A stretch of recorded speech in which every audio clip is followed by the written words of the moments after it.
IP address from DHCP servers. Yeah. Does anybody else have address about it? I have one of those. Nice.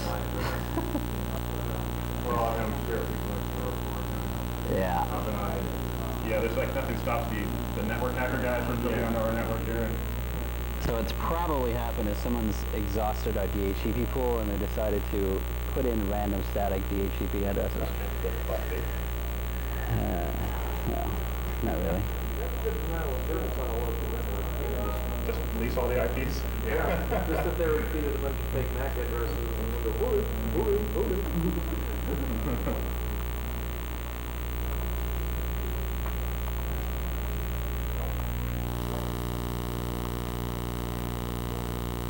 And I want to start up in the connection here. So it looks like people are playing games with our wireless network here. We got a bunch of DHCP clients supposedly on the Ethernet side of the house, and we got one cable connected to the Ethernet. So that's pretty interesting. So we'll probably we'll go a little bit further. It's almost noon right now. We'll break for lunch. I'll flush the DHCP table while everybody's at lunch and see if that makes them go away for the moment. What's that? Yeah, but when I remember like in the middle of class, like lose their lease on it. Yeah.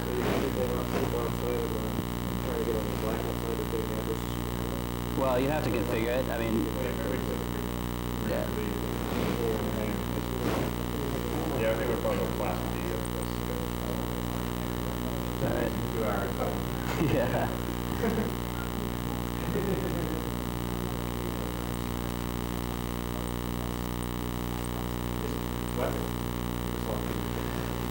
Yeah, we could do that. I mean, it doesn't have to be a hard. You know? That's not the word. It would be straight. That's true. It's either raise the bar or more of a challenge. Yeah.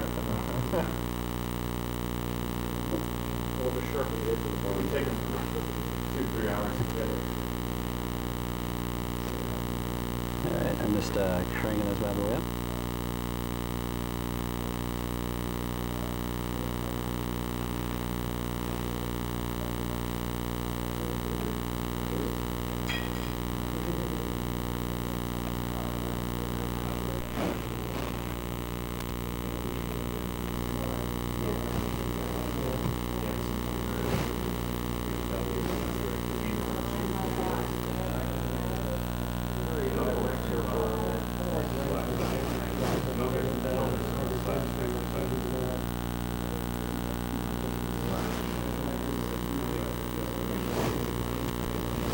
A demo for user agent manipulation. When you come across those pages every so often that discriminate based on browser, how do you get around them?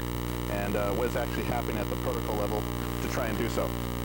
So this particular page, when you type in any search, let's type in a search, hit search. Okay. Exciting part. It says unsupported user agent, whatever Safari, what is it, Safari? No. Chimera. It's saying, okay, that's not supported. Browser request must be with Internet Explorer 7. Well, there is no Internet Explorer 7, hence that's why I picked it. Maybe there's an Internet Explorer 7, but I don't have it. So let's look at the, let's hit search, and let's look at the HTTP request, especially the user agent.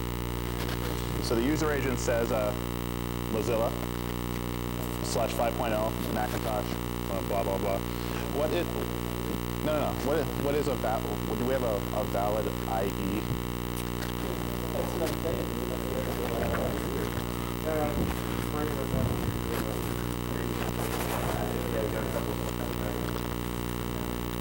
So let's get a valid IE session, user agent.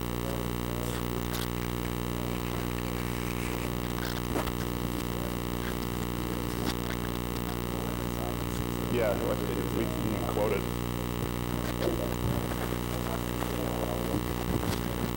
You see how like in those user agents, there's like a lot of entropy in those user agents, and every browser has like a little different take.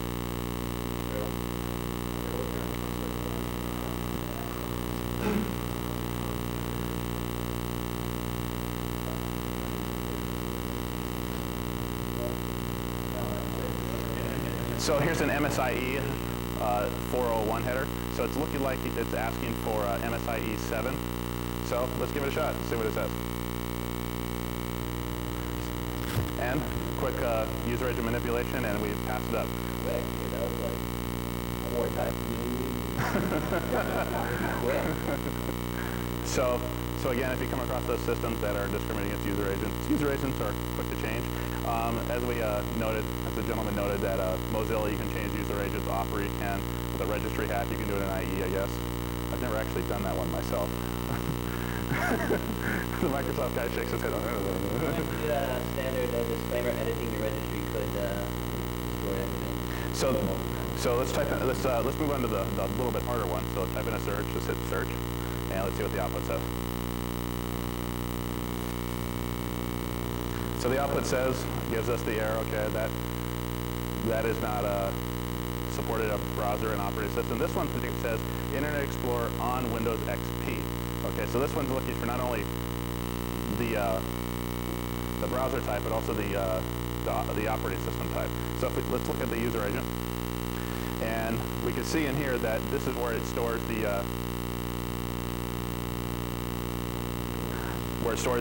operating system in the user agent. So it's looking for WinXP. So let's change it to, of course, MSIE 7, and let's change this to WinXP. Sure. And hit go. And we successfully manipulated the user agent, allowing us to bypass the server check-in. Really simple, straightforward. If you ever find those again, you don't have to be stopped by the simple user agent manipulation. Just glide right by it.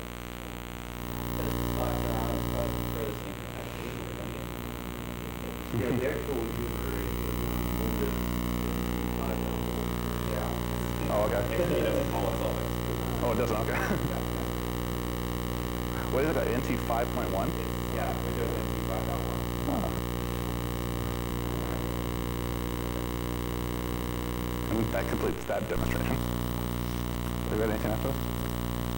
Yeah, we're going to briefly, it's about 12 o'clock right now. Lunch is at 12:30.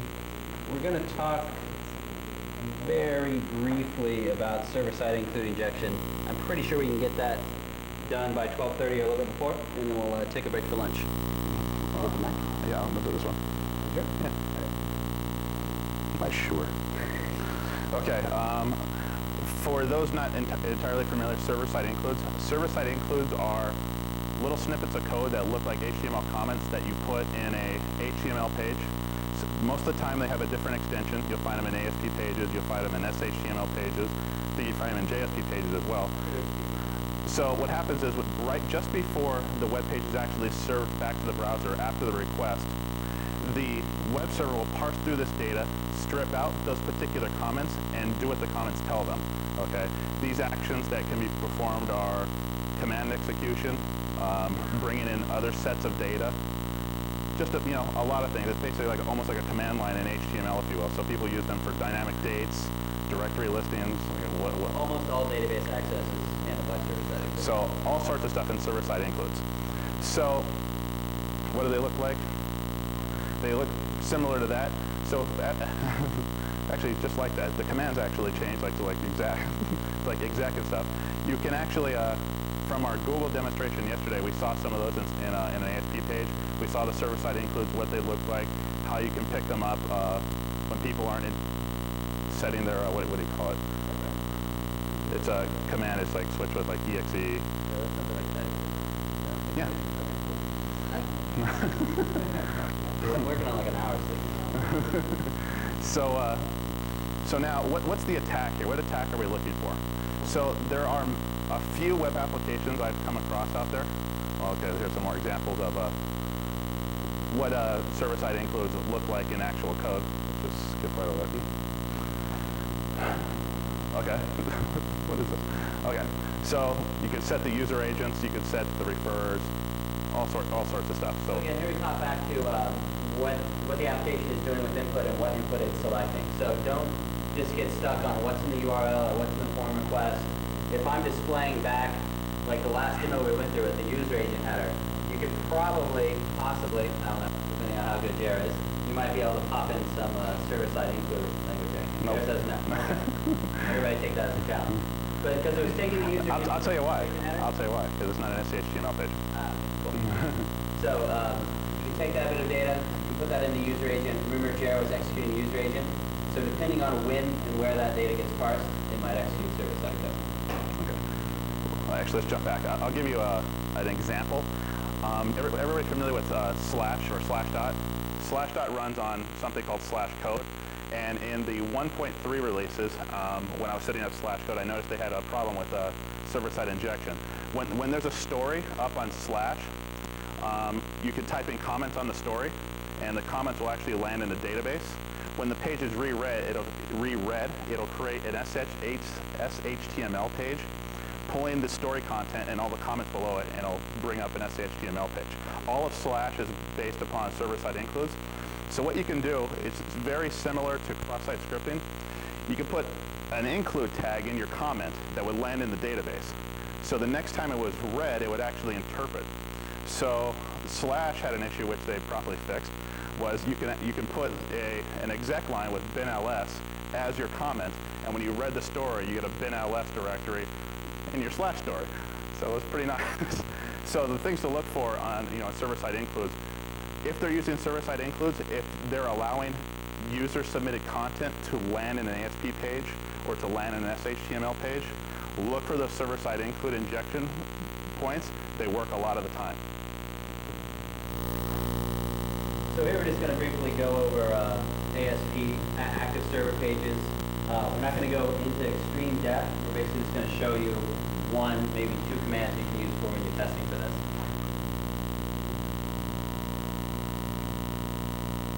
You going to stop? Oh, God. You go right ahead. All right, so active server pages, probably all seen them. We got some fine folks from Microsoft here, probably seen a ton of this stuff. ASP.NET. Basically, it's a server-side include command language that is mostly runs on IIS. I think Chilisoft makes one for Apache, but never seen anybody doing that. So Cobalt. basically you'll see it running on IIS servers. Again, it's server-side include language, and you should never see server-side code in your browser or in HTML stores. Jared alluded to this earlier. We found that poor guy in Italy who misconfigured his web server when we saw the stores. So here's a really simple, straightforward ASP command. They have a little bit different bracketing than the standard Perl and other server-side includes. So if I throw this in and it gets executed, basically you have the opening and closing tags for ASP, and then there's a ASP command called now, and it basically shows the time now. If I'm testing for server-side include injection on an active server page, that's basically what I'll throw in. That's not going to make anybody too mad. It's going to show me the time. I can verify it. It's not going to dump the data. So the important thing here is, one, that you can do this, and two, what we can get out of it. So let's take a look at some ASP code if we dump it real quick, so we can see exactly what's going on. So this is a pretty bad way of doing a connection in an ASP database, an ASP side code, but it's certainly out there, as we saw in that gentleman's page in Italy, or maybe it's a female gentleman's page, it's sexist thing. The person's page in Italy, they were setting up DSNs this way, which obviously keeps your username and password in plain text on the server. Not such a good idea. Here's a variable that does some SQL queries. So he's selecting star from publishers where state equals New York. So it's all publishers in New York, basically. And then we have include virtual down here, where I'm going to actually include the contents of another page. And this one, libdbtable.inc. So that's going to get, when this page gets parsed by the server, it's going to go down. It's going to make the database connection. It's going to execute this SQL query. It's not actually going to do anything with it. And then it's going to parse in this piece of include data and run that by as well. It's probably not actually fully functioning ASP code. Okay, so a couple of useful things we can also do in ASP code. So you can get basically all the server variables just by running this, injecting this piece of code. So you can see like what directory it's running from, what the IP address of the server is. so on and so forth. And another quick and dirty test you can also run if you don't want to use now, you can use response write. This is ASP, and that'll get echoed back to your screen. So, again, this is more testing of inputs. You usually see this in the same areas you see cross-site scripting, which we're going to talk about after lunch. If you can do cross-site scripting, there's a good possibility you'll be able to do server-side include injection. It all depends on when your content that you're putting into the page gets interpreted. Does it get interpreted after the parsing engine? In this case, ASP, maybe PHP, parses the data. Does it then get shoved in, or does it get shoved in before? If it gets shoved in before, then you're probably going to have server-side include injection. Now, unfortunately, Jer was a little bit gun-shy about doing server-side include injection demos, because they're very, very difficult to contain once you get in there. Well, to do a demo, like a real demo on server-side include injection, basically anybody can go like and do any command they want on the system. So only one person can actually make it work properly. The rest have to watch. So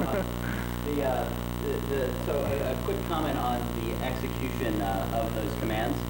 So we had an example back there where we're executing dinls. You're actually executing in the context of the server. Nobody, or whatever it is, or IS user. IIS is the iUser account. Maybe they have a different account. So is it iUser? No.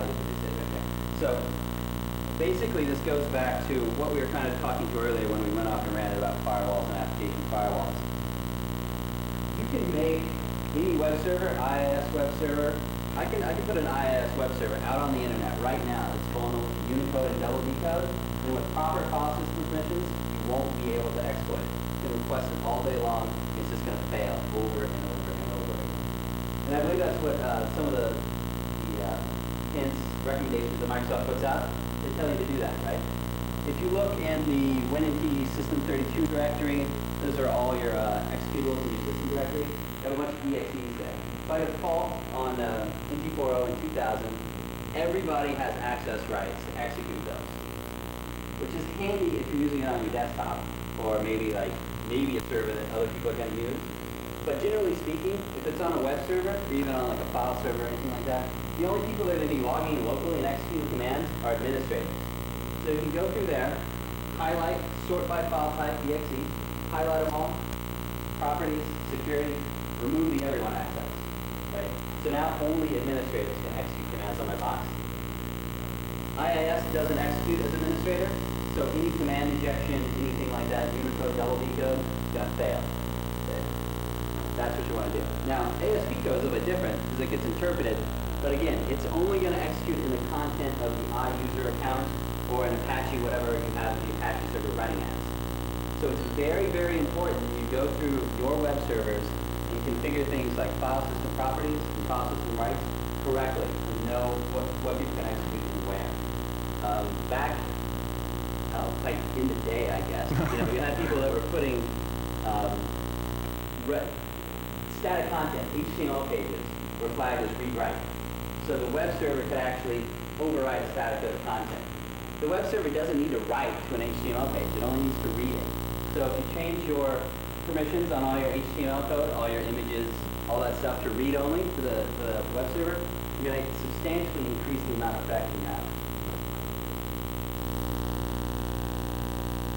So again, server-side only, I should never see it. ASP has access to all server variables and can really do just about anything you want to on a web server. ASP, you have database access, so I can dump the database without even getting into SQL injection or esoteric attacks.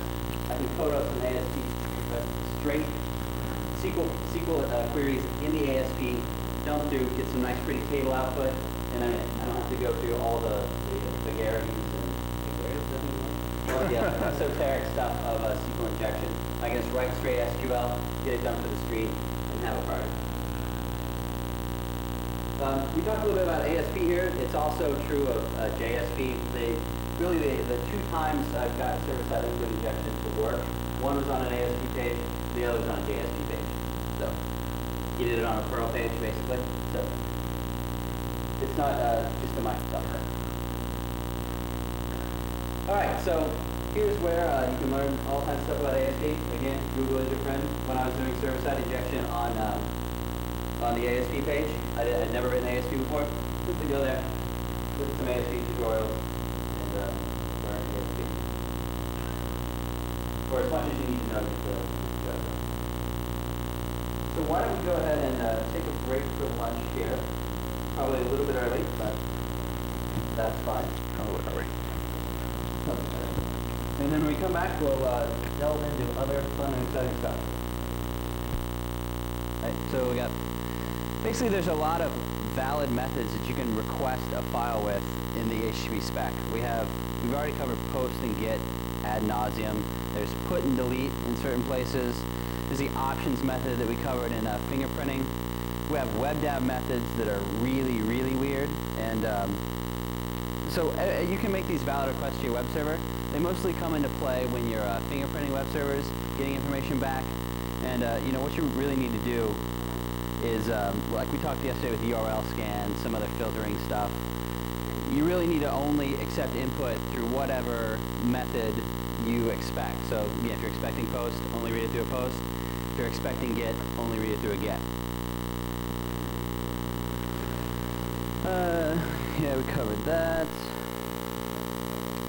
Here's another one of Genesis Find, little demos using curl, and we're going to basically do a post to yahoo.com, and we get everything back just as if we would have done a get. So there's a get, there's a post. We just created two methods with curl, and they both pretty much work.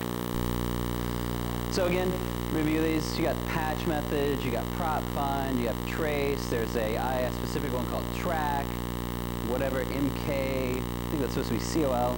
You have copy. You have all kinds of bizarre methods that allow you to get data to a web server. So invalid request methods. This is really only useful when, again, you're trying to probe the web server, see what it's doing, see how it's acting with unexpected inputs. If it's doing something truly bizarre, like taking your request method and putting it into a string or some data on the web server, you might be able to do kind of strange things. The bottom line here is we're using curl -x, get you the request method. We're using the Godzilla request method, which obviously does not exist, and we're going to see what happens. So again, we have a valid request method up here. What is this? And basically we have an invalid. You're going to get a 501 method not implemented, and usually it'll dump your allow headers or your public headers depending on what web server you're on. So we're going to go to our web server, make a Godzilla request, and it basically pops down here and says, there's my request, Godzilla /HTTP 1.1, and 501 method not implemented. So again, more fingerprinting stuff, taking a look at how the web server handles input. Redirects are interesting. Most web applications will have redirects. We talked about how you set session cookies in hidden form fields, using cookies, piling people through redirects. If you log into Passport, it's going to redirect you a number of times to set cookies, get your Passport ID wherever you need to go. Yahoo will do some redirects. What we've seen in the past, though, is some web applications rely on redirects, and they use them as security mechanisms. So basically, it uses a combination of the refer and the redirect. So if I have a ASP or a JSP function that sets a cookie, go to the home page, I'll redirect you to that cookie setting page, redirect you back. If my refer comes from the cookie setting page, even if I don't have a cookie, it'll validate me and I'll be good. Only really ever seen that once or twice, that people actually take that refer from a redirect and use it to authenticate, but it is out there and something you need to test for. So here we get into the heart of kind of what we're talking about at the end of day 2, after I've painfully pounded RFCs and HTTP protocol specs into your head. This is where I kind of get into the fun stuff. This is what the hacks are, basically. Some of them, we'll get into them in detail. You have directory traversal attacks, cross-site scripting, inline scripting, which JR has like 80 billion slides on. Probably the most common vulnerability you find in web applications, cross-site scripting, inline scripting. DirectOS commanding, we pretty much deal with Unix variants there. There's not, I've seen a lot of weird stuff from ASP sites. I've never seen an ASP site executing command.exe to do anything though, so that's pretty good. We have meta character injection. Basically, the main one we cover there are null character injections. so when you want to stop the processing of a certain script. SQL injection, we have about 20 slides on. It gets really hairy really fast if you don't know SQL. So we'll go through that. And then we'll talk about how we bypass poorly designed filters. We talked a little bit this morning about you can make a web application very secure by not trusting any user input and applying filters to it. Some people try to do that, and we'll show you some techniques to get around some poorly designed filters. Again, if you're building a filter, you really, really, really want to try to build a default deny filter. It's really, really hard to do that sometimes, but you want to make a filter that says, I'm only expecting alphanumeric, throw everything away, instead of, okay, I know this apostrophe is bad in SQL injection, so watch out for the apostrophe. There's many different ways you can bypass those types of filters. So, CGI parameter tampering again. We were doing this morning when we were messing around with the parameters in that guy's website, hopping, putting in different numbers. So it's good to kind of back up and take a look at the flow. So I have a URL, I have a post, I put data in there, and it's going to get processed by something on the backside. ASP, Perl, JavaScript, whatever. And that piece of code has to do something with it and do some, generally complete some task, whether it's displaying HTML, whether it's querying a database, whatever it is. So we talked about mapping earlier as well, so we can completely test the CGI by looking at the number and times of variables passed. That's all we got. If anybody's ever done any like straight black box binary analysis or anything like that, it's really all the same. It's the inputs and the outputs. We're just doing it in a little bit different environment. So again, what are we looking for? We talked about this in mapping. Each argument of a GET request, each argument of a POST request, cookies, URLs, refers, all that kind of stuff. So Dennis really is into inputs, so he put a lot of input scripting here. We've covered this one like 60 times, I think. And then this is where Dennis gets all excited that he actually knows how to use sed and awk and stuff. So we're going to go through this for the 50th time. All those variables that we have in Yahoo, again, those are all areas you want to cover and look for when you're doing an assessment. And there's his super crazy set off when he just shows you what he knows. Let's hop through that bad boy. All right. So, what can we actually do with these? Why is this bad? We've been sitting up here talking about, ooh, watch out for inputs and things bad can happen. So let's get into some of the bad things that do happen. We're going to talk about frame spoofing, directory traversal attacks, cross-site scripting, inline scripting, DirectOS command.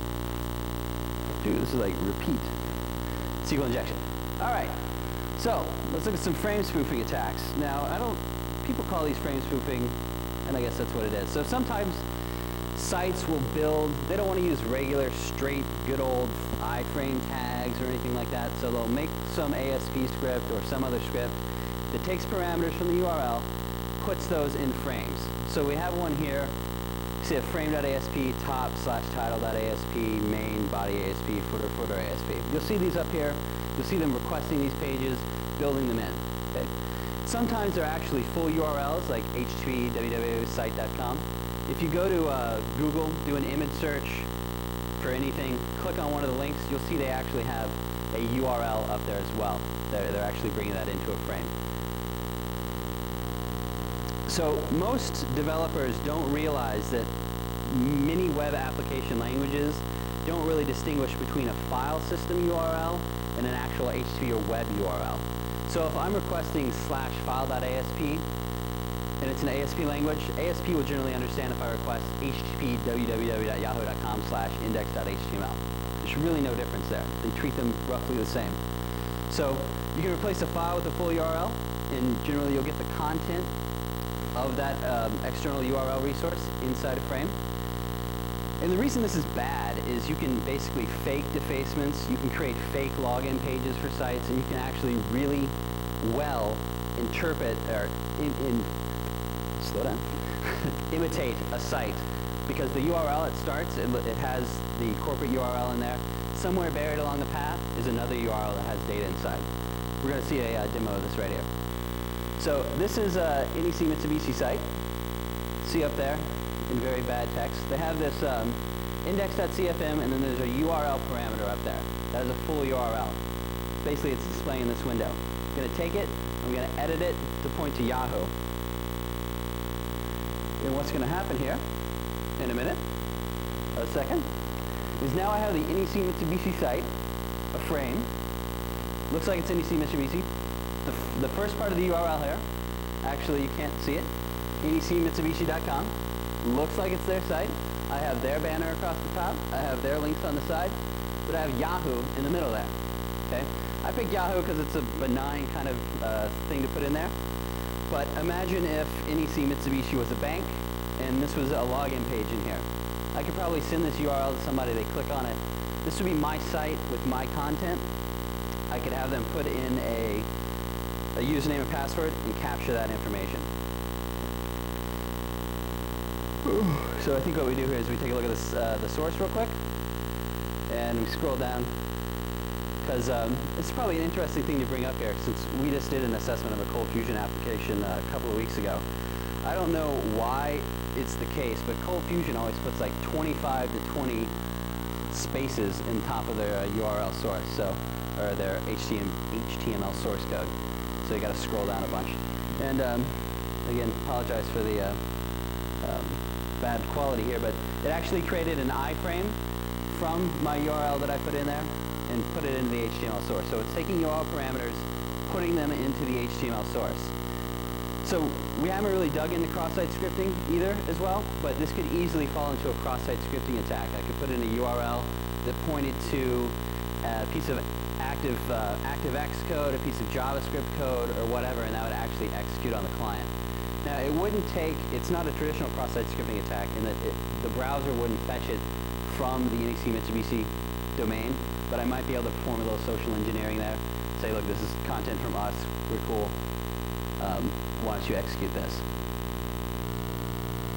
So, to prevent that, basically, if you're using file paths, if you decide you can't use normal iframe tags in your HTML or ASP, and you're passing parameters, whether they be local file parameters or HTTP requests, make sure you build a filter or some other kind of control mechanism to only allow those ASP pages to pull content from certain directories.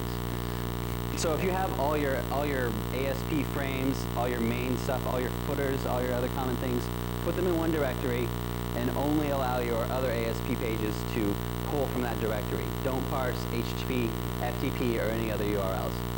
So if you're using URLs, full URLs, like the necmitsubishi.com, like Google Images, you might want to, if possible, you might want to permit only a known list of good URLs to be passed. So maybe I can write a filter that says, if I was NEC Mitsubishi, maybe I would say, only permit URLs that have necmitsubishi.com in them, right? So I'm not pulling in content from Yahoo or Billy Bob's Web Server 2.0 or anything like that. I'm only pulling in from the necmitsubishi.com domain. This is a blank view, Waiting for Guffman. Great spoof movie if you're interested. So directory traversal. This one is kind of along the same vein.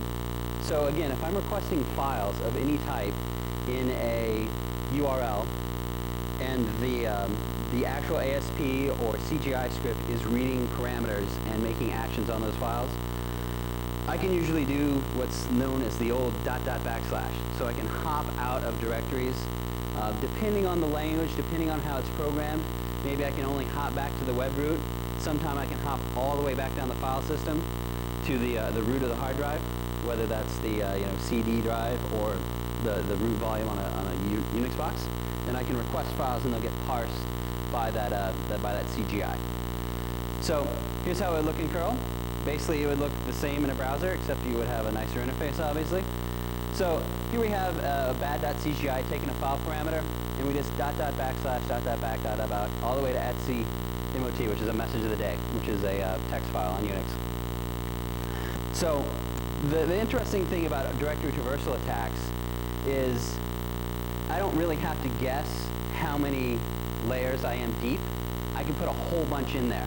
And it'll like keep trying to go back, and then it'll start from the beginning again. So I don't have to know like etc or the path I'm in is only 2 deeper than etc mod. I can just put a bunch in there and it'll go back and start building forward.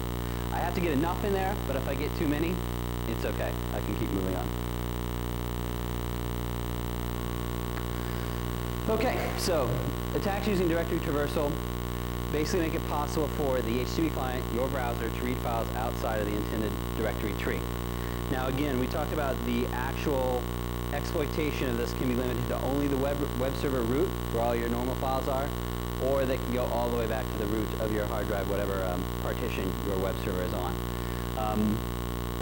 So again, most people, if you're on a Unix-based system, you always go for the etc password that's kind of ingrained in your psyche there. If you go int, you know, I think I forget what the permissions on boot ini are, but I believe everybody can reboot ini, kind of. So you can always try to hop back and reboot ini. That's a good one to try to get. That's only going to be on your C drive. So if you're running IIS on like your D drive or something else, you're a little bit protected. Guessing files on int is a little bit more difficult because on Unix they create multiple drives and they all fall under the root partition. I can always go back to root and start up. On Windows, we have separate physical volumes with separate different labels. So if I'm running my web server on the D drive, I really have no idea as an outside attacker what other files could possibly be on that D drive because there are no common files there. So again, in most cases, I would almost say all cases, the directory traversal attack is going to be inherent the permissions of the web server or whatever application is executing it. So we talked before about really nailing down your file system permissions on your web server.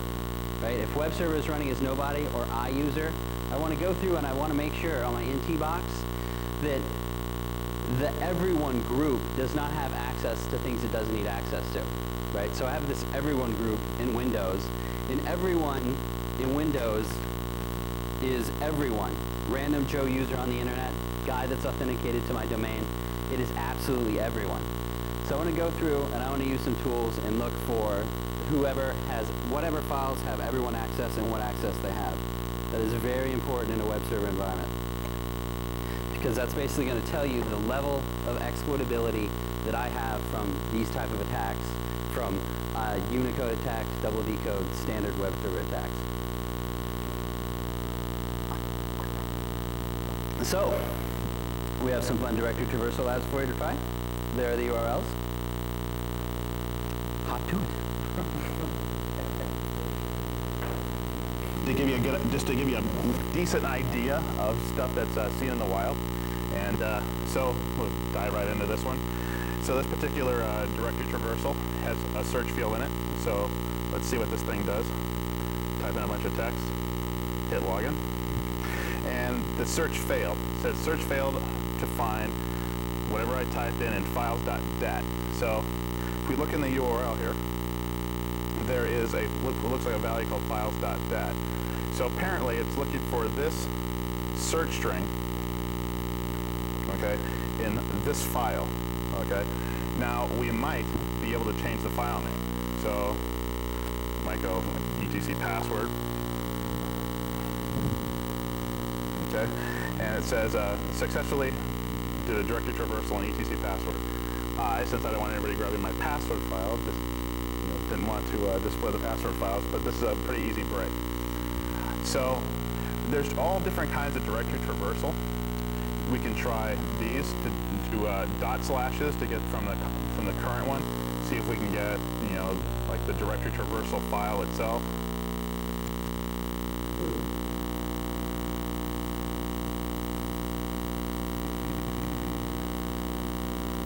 And see how that works. And there's all different kinds of directory traversal. You have to somewhat outthink the developer to try to get directory traversal work, because they might be looking for slashes and dot slashes in the actual file name before it goes in. So this one was fairly easy. So let's go and try the SE, the student exercise one. Okay. So take the same method, type in some text, hit enter. It says search failed to find text in /files. Once again, we see the word, the parameter value, name value pair q equals text, and op equals files. So let's see what this tries. Let's try the same method, etc password. Okay, that's still failing there. Let's see if we can // up. Okay, it still fails. Let's go way up. Like Bill said, there's no limit to how many of these you can use. Exercise completed. So 2 don't work, 3 don't work, try a lot. Doesn't cost you anything, just a little bit of time, and directory traversal actually gets real easy in a lot of environments. The places I find this most, and actually maybe Bill can comment on this, but I find these a lot in template-driven systems via name value parameters. You'll see systems where they're taking a file name as a template, apply this parameter to this template and display this text. A lot of times the template parameters, the values, are actually files in the system that they're calling. So you should be able to call other files. You have to look for the system, look for the parameters that look like they're calling files, and see if you can change them on the fly. Where do you find them the most? When I'm sleeping. Oh. Yeah. You find a lot in tooling-driven systems. And so a couple of other interesting exploits that you can run with this is, depending on what file, what CGI is handling the file name, this is a good way to disclose source code in server-side include files. So if the directory traversal.pl is not passing the resulting code from the file you requested back through the server-side parsing engine, whether it be ASP, PHP, or whatever, you can actually disclose full source code with this. And you remember yesterday we talked about one of the nice things to have is a full recursive directory listing of the web server. This is where this comes in handy as well. Because now if I know, like, you got these big files hanging around someplace, I can really tell how vulnerable that information is if I can find one of these issues. So I don't, if I'm constrained to the web root, for example, I can't hop out and get Etsy password or boot.ini or something along those lines, and I'm constrained within the web root, there's still probably interesting files. Global.asa comes to mind on IIS servers, right? That's a good one. That are in, WebDAV config. There's like XML files like all over the place on iPlanet and Netscape Enterprise server boxes. So again, it's really good if you can get that directory list ahead of time, so I know exactly what to go for and when to go for them.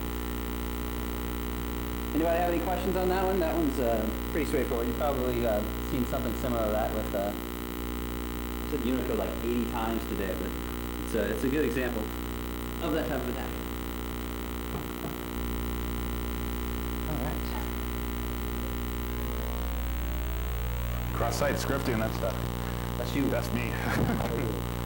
So cross-site scripting, for those that haven't heard of it before, those that follow Bugtrack can't get away from it.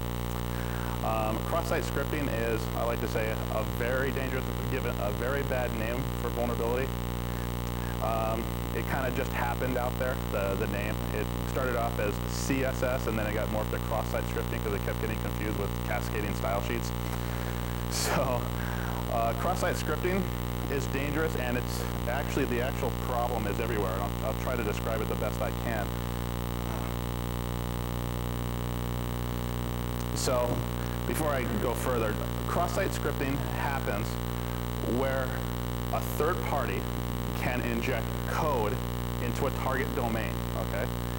Now, to give a real-world scenario, let's say, well, we've been using Yahoo all day, let's say Yahoo. I send you an HTML email, okay, and it's laced with JavaScript, okay? I send that email to you. You jump onto your mail.yahoo, yahoo.com, and you view that email. When that email executes, it's loading in the context of mail.yahoo.com, yahoo.com, if you will. For that brief instance in time, that code is yahoo.com. Your browser has no way to distinguish whether that's legitimate yahoo.com code or my code getting sent in. Now, if you're familiar with the way cookie security works, your browser will only send cookies to a legitimate domain. So I'll get into the cookie theft part of cross-site scripting. Since that particular piece of code is executing within yahoo.com for that brief moment in time, it has access to your Yahoo cookies at that point, or whatever domain you happen to be on. So it can do a document.cookie, okay, and grab the string from that domain for that particular instance in time, and it has that in memory. JavaScript then has the power to execute a request to an off-domain site, passing those credentials to a third party. And thus, it's a cross-site scripting attack at that point, and your credentials are gone. Most of the time, if the exploit is written properly, you will never see it happen. There is no logs, there is no traces. It's pretty much a ghost. That's why, there's somewhat of a controversy regarding the issue on Bugtrack. A lot of people are tired of hearing about it. nobody gets exploited by this? Well, it's kind of hard to say since there's no logs of any kind. It's like it's impossible to follow who's getting attacked, when, why, and how. And then you have every 13-year-old kid finding cross-site scripting in really esoteric Jim Bob's PHP chat 4.0, you know. It's like, okay, yeah, cool. So actually, I think I just covered it. Yeah.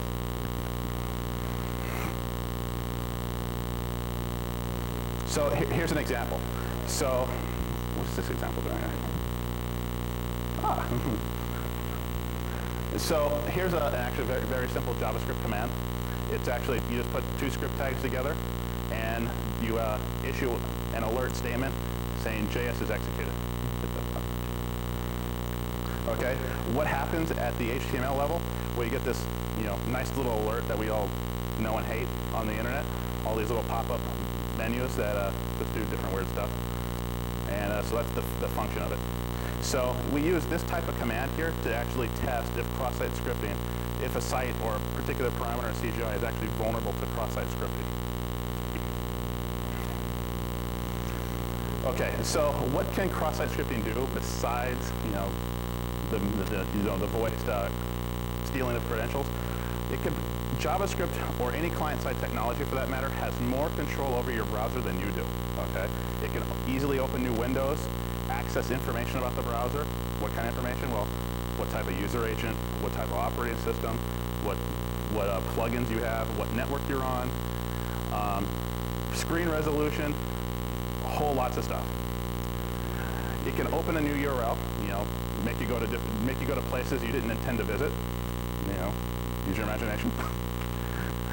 It can access your cookies, okay? So privacy violations there. It can perform all kinds of crazy complex calculations. Anything JavaScript can do. JavaScript is a fully integrated, very powerful scripting language, very close to Java. So injecting JavaScript into a site and getting somebody else to view it is the basis for cross-site scripting. If you can do that, there's a cross-site scripting attack. So to reiterate, okay, I use mail systems as a, because it happens a lot there, but it's not just mail systems, okay? And it's important to understand the target of the attack. Most web attacks or most information security attacks we see out there is the client attacking the server or the server attacking the client, okay?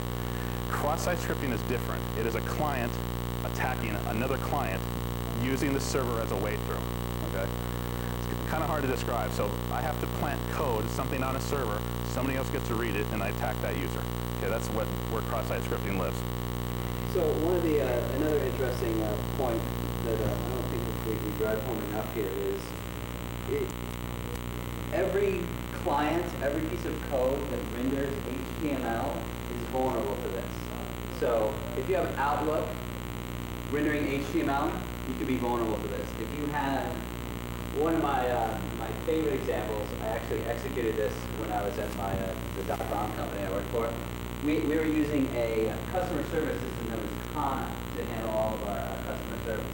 It's a web-based application. People would go to the web, fill out a form, say like, yeah, I need help because my account's broken. That would generate an email, which would end up getting displayed back in the back in our customer service agent's browser, because that was the interface to Kana. So what I was able to do, customer service agents and customer service functions are generally, those people are always logged into an application. That's all they do all day long, reset passwords, look at people's stuff. So if you're using a cookie or even URL-based authentication, they're prime targets for cross-site scripting attacks. So I can create, using their web forms for feedback or anything like that, an email, put in some JavaScript code, and pass off the cookies off domain, and I'm a customer service agent, which they usually have a very high level of access to the system. And sometimes you might not even need their credentials. If you control their browser, if you know the system well enough, you can make them do stuff. And for all intents and purposes, for all the logs, they actually did it.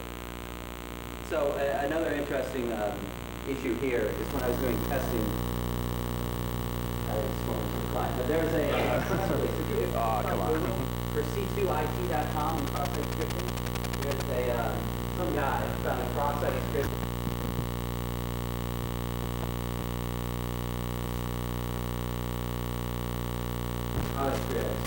C2IT was kind of like a PayPal, Western Union, handle money transfers. he was actually able to script using JavaScript the ability to make someone transfer funds to another account without their knowledge by making them go to a certain URL and check it out. It's pretty, like I said, it's pretty powerful to control the browser and do things like that. C2IT.com cross-site scripting in Google will pull it right up. So, what happens in a real scenario? So, what can an attacker do? To be very, very specific, well, they can send email as you. They can log user credentials. You can actually set up JavaScript proxies and stuff to track users. You can redirect all users to a site. So let's say we've all been to HTML message boards or HTML chat rooms and such. If somebody puts a little bit of JavaScript code in there, everybody reads that page all at once. You can redirect them to a whole other site. So you can move 1,000 people over to another site in an instant with one line of code. So that happens. You can crash their machine or browser. There's plenty of browser bugs in every single platform where you can just kill their machine, kill their browser, and generally annoy people. You can trick a user to re-log in again. Since you can redirect them, you can redirect them to a URL that looks like a legitimate login page for a system they're already on. That happens quite a bit as well. Log in here, you timed out or something like that. Here, log in again, and everything will be fine. So they log in again, you got their credentials. You could actually force a user to hack another site. So let's say you know that some random server out there is vulnerable to a Unicode attack, since we ever bring that up so often. I send you a one-liner piece of JavaScript. I can actually make your browser redirect to another server that's vulnerable to Unicode, and you actually hacked somebody else's server. I just made your browser do it. You can send all the target users' email to an off-domain site. So if you're doing an email hack, an HTML email hack, since you have all the control of the browser, you can, say, when Hotmail, Microsoft Mail, even Outlook. Yeah, that's web-based email system. Yeah. Outlook Web Access. You can just select all their mail and forward it. And you can, this has happened, force users to buy, bid, or sell items like on online auctions and such. If you notice, like now, to bid on an auction requires a password. That's why. So actually, as for apps goes, a lot of times we see URLs that perform very, very important functions, very dangerous functions to be performed, deleting things, adding things, sending things, buying things, that all require, would only require a URL to be sent and the actions performed. Those critical functions should always be performed by a little bit of validation. Are you sure? That's why you see those a lot. A username and password or something like that. It kind of thwarts this particular attack. Instead of just pointing them to a URL and the job's done, they have to, be a little bit more clever and go, yeah, okay, too. That's pretty understandable. Okay, I think everybody's lethargic from lunch, though. So, this cross-site scripting gets everywhere, and I'll keep reiterating it. So, cross-site scripting languages, what are they? What can you use? Well, HTML, JavaScript, Java, VB, Flash, ActiveX, even XML now, cascading style sheets, Shockwave. If you can load HTML into their browser, you can directly import any one of these languages, and they can do everything, including issue raw HTTP requests at the protocol level.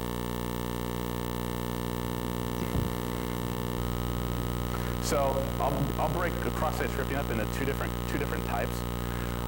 There's the one-time state, which when the attacker the requirement of the attack is you send them a link, and they actually have to click on a link for the exploit to work. That actually is a user-performed action. So we call it one-time state. It's a direct echo. Constant state cross-site scripting is different. That's when you get into the webmail stuff, where the injection stays for a while in the system. So if you're on a message board, that message is logged. Okay, and somebody can pick it up later. They don't have to click on a link, they just have to read an email, read a message board, something like that. Read all sorts of stuff. We even seen cross-site scripting attacks in really strange places. There's a lot of logging systems that log the refer and the user agent of like webmail logs, and they pump them to the web in HTML.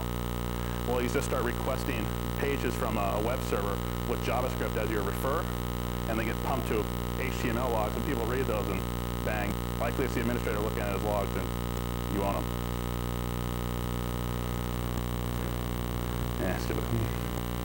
So if you can get a site to do this, via some parameter, it's probably vulnerable. So we keep going on one-time examples. So a one-time example would be when this is rendered in HTML, there's an actual link that shows up, go here, with a JavaScript payload in red. So this is an example of one-time state. They actually have to click on something to make the JavaScript execute. But what they have to click on is up there. It says go here. They really don't. We really hide pretty well with those parameters in the back. You see a lot of error pages too that go pop out. You cannot, when they go to a page that's in there, there's a couple of things. You were trying to get to, food.html. The 404 cross-site script, yeah. So pick it up and request it to the page, request the script. Yeah, Apache was vulnerable to that a while back, where they didn't actually HTML encode the paths, I think like prior to like 1322 or something. So you could search for anything not found, and it would directly echo back what you didn't find, and you get anybody to click on that, and you're good to go. Same thing with the for field and like a go back button. Exactly. URL. Yeah, cross-site script is nasty. It's like everywhere. Yeah, there's that one we found with some Java. Cold Fusion or something? Yeah. So there's one with, again, error pages. Error pages, like, for error pages and search functions. That's like where you're going to find the majority of the cross-site scripting. Basically, it was kind of interesting. They try to half-ass solve the problem. So what they were doing is you would pass in, it was a 404 not found error message. And we looked for a Java-based web application server. So you could request foo.asp or foo.jsp and then say like, I can't find foo.jsp. So then you can request, if you try to request script alert script.jsp, then say I cannot find, and what they were doing is they were taking the script tags and they were shoving them together. Why? Yeah, they're shoving them together so like all the code would get out between that. So what we did is then we used other methods of injecting JavaScript besides the straight script tags, and I think we go through those. We go through them like probably too much. So for I guess another little story, when I was first testing, like I guess 4 years ago, cross-site scripting, as a concept, I was able to do the alerts and the cookie stealing and stuff like that, but I guess people weren't taking it as somewhat of an issue. It was quite a convincing process to explain to people why this was an issue, so I thought I had to be somewhat creative with the exploit. So I set up a page that if somebody would go to it, it would grab their credentials from that domain or from another domain, and I would have the system email it to me. Procmail would pick it up and run it through a pager server, and I get their credentials on my pager.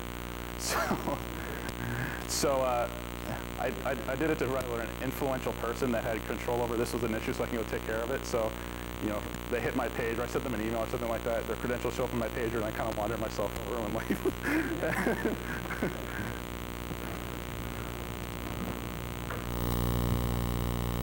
Yeah, so here's the 404 not found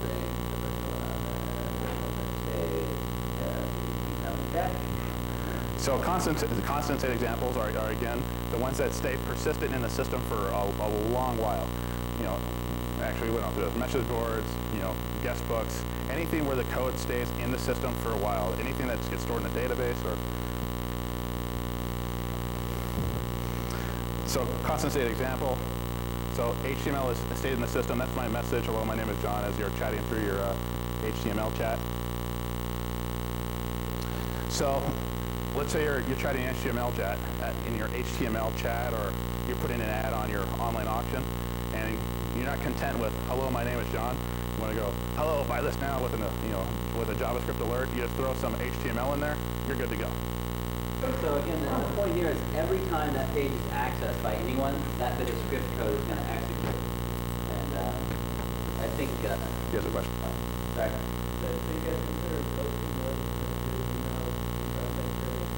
If you can put if the page on the echo, if you go to that site and it does an alert.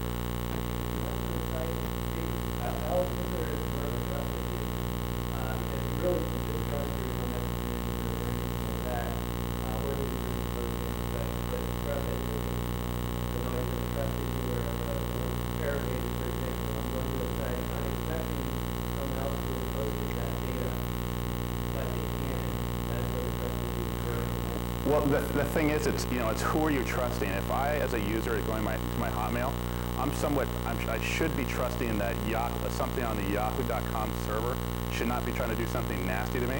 So yeah, so in a cross-site scripting scenario, like the trust move, now I don't have to like trust Yahoo, I have to trust everybody else sending the email, and there's no way for me as a user to protect myself in that situation. Right. But there's no way to protect myself, so I kind of have to rely on the server to help protect me. Yeah, that's where you have the problem when you're hosting malicious content. That's why it's a very poor name. I got you all the way there. It's a crappy name. You know, maybe call it something else. I don't know. Yeah, there's kind of a move afoot to call it malicious HTML code injection. That might be a good name.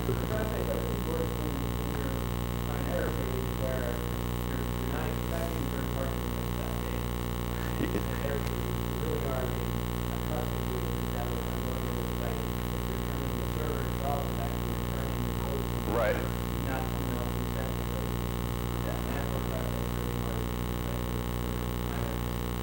Oh yeah, definitely. I guess cross-site scripting gets a label. There's a whole lot of different ways to implement it, and all gets grouped under XSS now. And what flavor you want to call XSS? So if you're gonna call it something else, I'll go with you. I mean, this is coming from the guy who won't plug in a network because he doesn't trust it. My mom, she trusts Yahoo, you know, to take care of her stuff. So, let's see, payload. So here's some code on how to actually move cookie data or move any data that you want. So the capsule got all messed up, so the syntax is kind of wrong for proper JavaScript. But here's the script tag. Your var cookie data equals document.cookie. What that's doing is it's accessing the JavaScript document.cookie object and loading the actual string into cookie data. So if you, sorry to interrupt, but remember yesterday when we were looking at cookie values, we just typed in JavaScript :document.cookie? It's doing the same exact thing. So we're also, the very next command, we're doing a document.location. The syntax says you can do a document.location and their browser will change a location from where they are. Okay? So we're going to build a URL. They're going to go to attacker.com with a CGI, and we're going to append their cookie data to the string. So now their cookie data, or whatever data you want to host, will actually get passed to an off-domain source.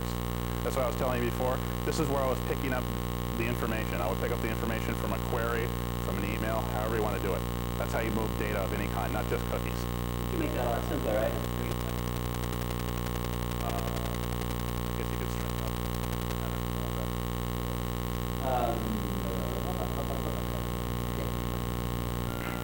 So there's two different types of systems out there with regard to cross-site scripting. Two different kinds of web applications, if you will. There's the ones that allow HTML or support HTML, and there are the ones that don't, okay? The ones that don't have a much easier time with protecting themselves against cross-site scripting. Very simply, the ones that don't need to support HTML, you strip out you just blatantly remove the less than and greater than tags, take them out completely, or you replace them with their equivalent HTML entities, okay? If that's not an option, if you have to let your users, for whatever reason, try never to have, allow your users or allow anybody to put persistent HTML into your system. But in those cases like webmail, online auctions, all different kinds of things where you have to allow HTML, you cannot allow any one of these tags into your system. You will get burnt for it, okay? Going further, if you have to allow HTML, allow a very small set of safe HTML through, and that's it. Deny everything else. So when I was talking about the funky script that that 404 page was doing, we were injecting script tags and it was mashing them together. So after seeing that, what we did is we requested something with an image tag, which you'll see the actual syntax. Image tags can actually execute JavaScript. So we put in an image tag with some JavaScript code, and it was executed without using the script tags or whatever. I mean, you get people talking like, yeah, I'm going to strip out script. Okay, that's cool, but you got like a whole other list of things. So there's also attributes that you have to strip out. So let's say you got a good safe set of HTML. Make sure that the HTML tags don't have these attributes, because once again, each one of these will be able to execute JavaScript on their own. So any tag that has this, can't let it. So I kind of went into the solutions of the vulnerabilities. The cross-site scripting is from one bug to the next is not all that hard to I guess mitigate. The problem is the input and output is everywhere. So you have to track input and output at every single parameter value everywhere across your enterprise. That's where cross-site scripting gets hard. And actually I covered some of these a little too quickly here.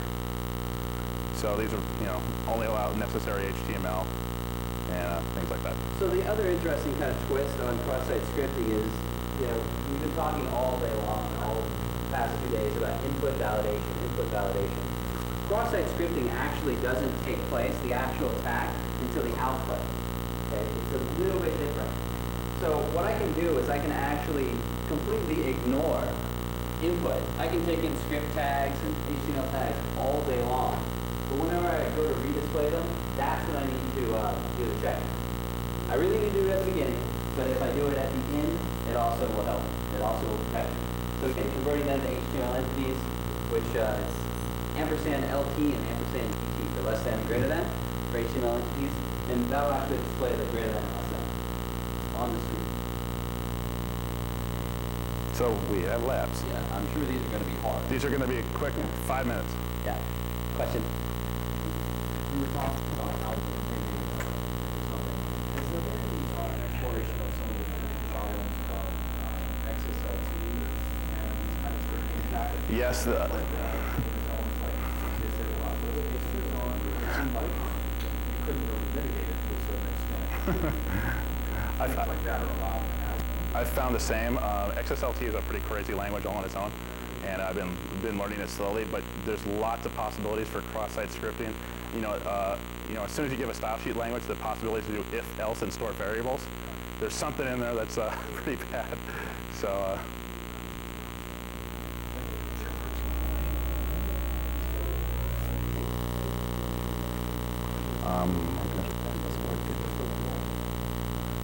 No, it doesn't matter. Well, yeah, it doesn't have the password. Did you restart your browser? Did you restart your browser? Every time I restart,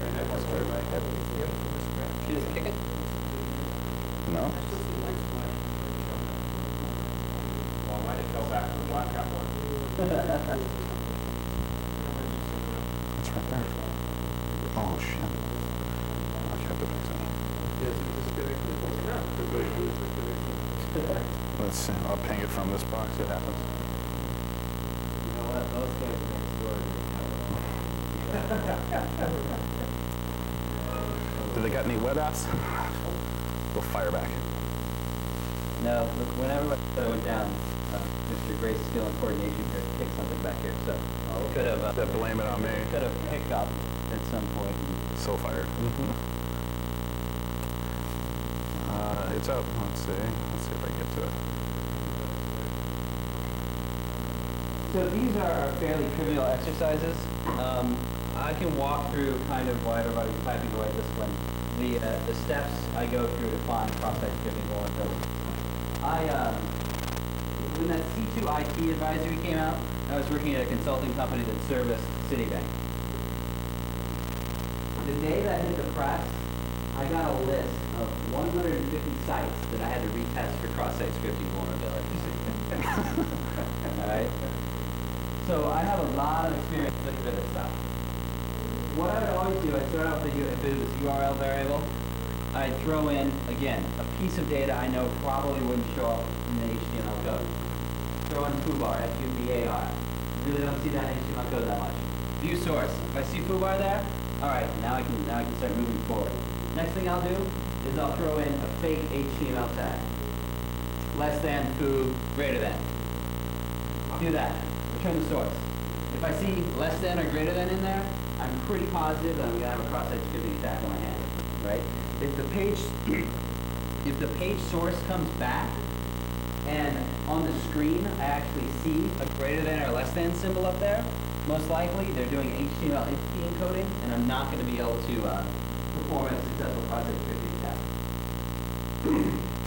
Now, I don't know. Yeah. So let me give it away. But so a couple of other areas that that a lot of people don't realize. and I guess it's probably covered in the walkthrough, but you also have to keep track of proper HTML syntax. So you can actually insert stuff on pages, wrecks the whole HTML syntax of the page. So you need to look at where that piece of data is getting input. If it's getting input in another field, maybe a form list or something, close off that bit of HTML code, put in your script, and it'll get executed.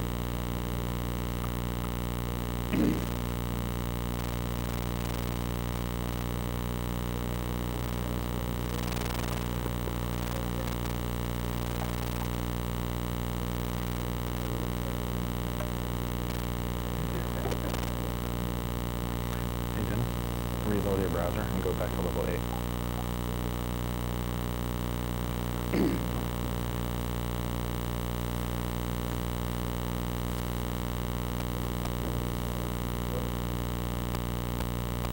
Did it load?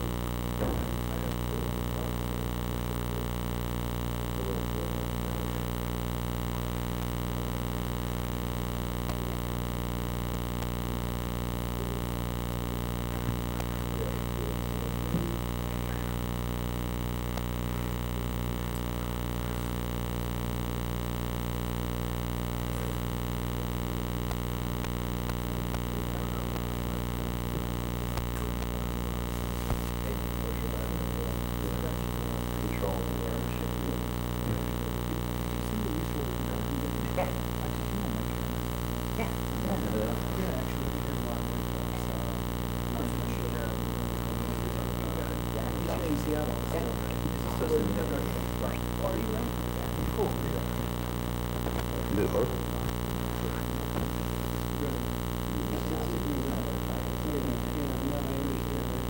You have to reload the applet somehow.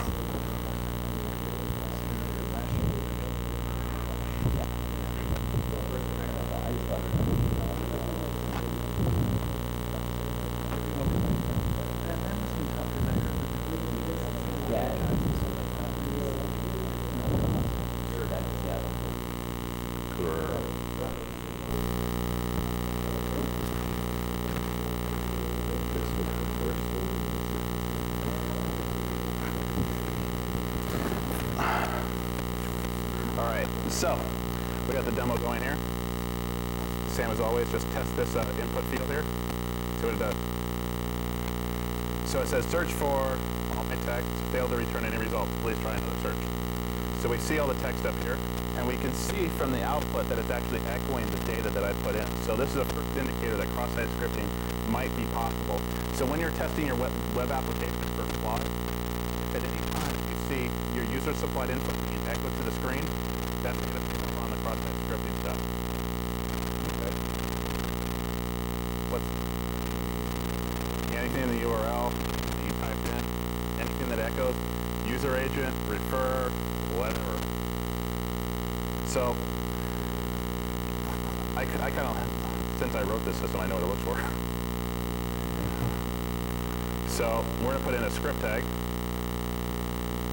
and put a full alert.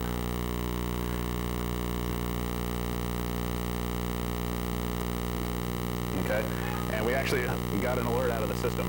So this CGI and this parameter is vulnerable to cross-site scripting. This is what you tell your boss, your customer, your friends, And then they go, family, bug track. There's like a alert up there. But let's see if this will we do a document locate the location.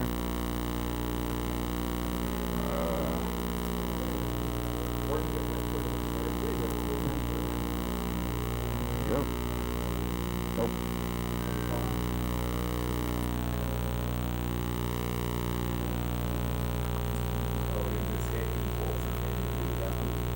Ah, yes. What's Use your encoding tool.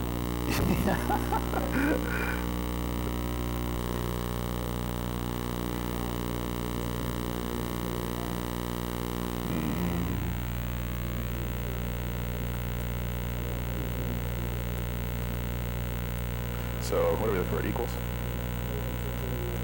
3D. Percent 3D.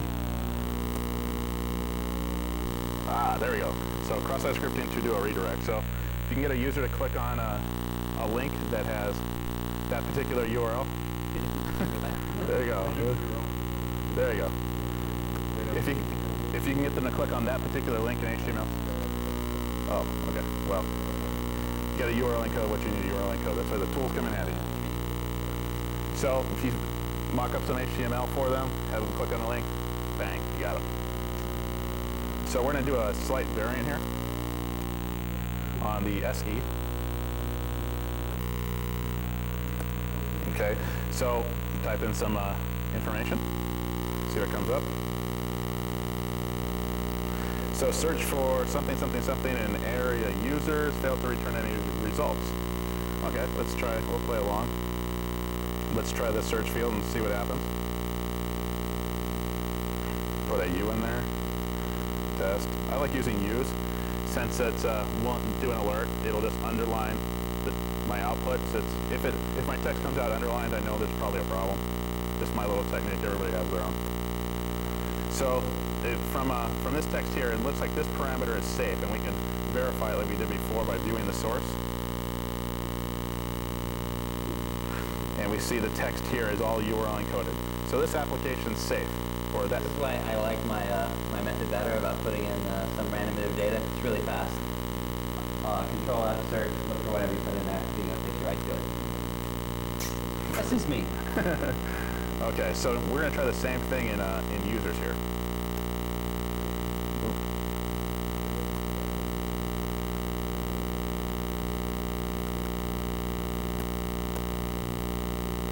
And lo and behold, we have an underscore under user. So we know this is cross-site scriptable here. So let's see, do we have any cookies in this domain? Let's see if we have any cookies in this domain. So we're going to try to cross-site script ourselves. If you cross-site script yourself too many times, you'll go blind. Okay, that didn't work. Okay, what? Oh, well, okay. You're crazy. See, it's just a force of habit. I almost never echo user input. It's just a force of habit. All right, so we're good. So that's cross-site scripting. Very basic, how to test it. So we'll go into some more in-depth filter bypass stuff and how to get around those filters a little bit later. Or right now? Sure. Okay. Bring it home. No, we're going to hop into direct OS commanding and misspelled variants. So, you really don't see this. Did you get past level 8? What's the source code say? Back when, I don't know, 4 or 5 years ago, where people were doing bizarre stuff like doing CGI and non-batch shells. Just last week, I saw a really, really bad idea, which someone released. I know I was doing that. This provided you direct shell access. They released it so if I was hosting a website somewhere, like, you know, I have a website at Hurricane Electric, or maybe someplace they don't give me direct shell access, but they do support PHP, I can upload the CGI script, call it, and execute OS level commands into the CGI. I don't know why anybody write that. I don't know why you ever put that on your system, but somebody did. So again, it's execution of operating system commands with the aid of unchecked parameters. Again, what are parameters? Cookies, request headers, URL headers. And basically, again, we're going to execute system commands with the same permissions as the web server. Can't emphasize it enough. Probably can. So again, Genesis fingerprints are all over these slides. To show all the processes running on a BSD system, I basically just call file bin ps. This is a very contrived example, but it's basically good. So it kind of falls into directory traversal, but actually does command execution as well. So Windows is a little bit different because basically their command interpreter is cmd.exe on any Windows NT or 2000 systems. I believe it's also on XP these days as well. So I have to build a whole little string here and pass parameters to cmd.exe. So I just do a question mark, the dir plus e semicolon backslash. That would be the directory of semicolon. I don't even want to say it anymore. That thing that came through with some stuff had a worm, named that code red, basically kind of exploit command execution on that. All right, skip that, skip that. Actually, let's take a brief break here, just for 5 or 10 minutes to get everybody refreshed. Kind of be going at it for almost 30 minutes here, and then we'll jump into SQL injection. So, quick break. 10 minutes, let's say. Access the data, which is probably one of the more common ways to attack, or depending on the database on the back end, they can execute system-level commands. So the database is really the heart and soul of any business web application. You don't get many web applications out there that don't have a back-end database of some kind that they're dealing with. Right, if you get control of the database, it's pretty much game over on the web application standpoint. This is kind of like the buffer overflow, remote root buffer overflow of a web application. And it kind of has the same kind of level of expertise is needed to execute most of these attacks. So I can pretty easily find a buffer overflow in a bit of code. Yeah, throw out some strings, get a seg call, get a Dr. Watson error. Yeah, I got a buffer overflow there. Actually getting exploitable buffer overflows or exploitable SQL injection is quite a bit different. It takes quite a leap in skill. And I will be the first to tell you, I don't have that skill. All right, I can get the very simple ones to work.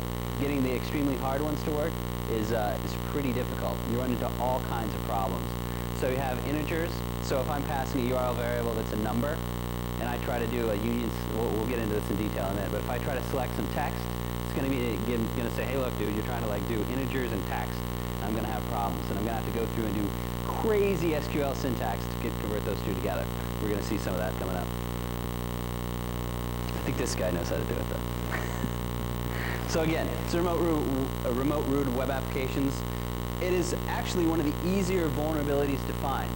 I can find these things all day long. I can use Google to find thousands and hundreds of thousands of these sites that are vulnerable to SQL injection. But at least for me, I think it's one of the hardest vulnerabilities to actual exploit. Right? Right? You really have to know SQL really well to form a majority of these exploits.